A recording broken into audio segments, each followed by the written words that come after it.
नमस्ते प्रणाम। और जो मेरा कार्यक्रम है 16 मई 2022 जो कि यानी परसों आप सबके बीच में आरा के धरती पे मैं आ रहा हूँ आप सबका आशीर्वाद लेने।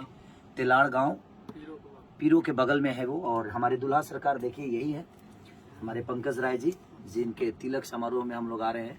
और वहाँ हम कार्यक्रम भी करेंगे और कार्यक्रम के साथ साथ हमें एंजॉय भी करना है। और मैं परसों गाना कम गाऊंगा, नाचूंगा ज्यादा, क्योंकि समझ लिए कि परसों ऑर्केस्ट्रा होगा। परसों का जो सिलसिला होगा कार्यक्रम अद्भुत होने वाला है।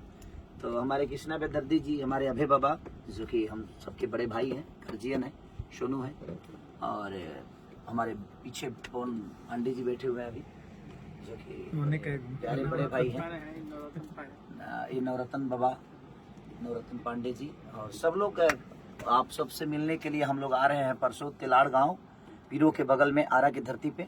और हमारे पंकज भाई का तिलक समारोह है, तो आप आइए और अपना प्यार और आशीर्वाद दीजिए। हम लोग इंतजार करेंगे आप सबका। लव यू और नमस्ते।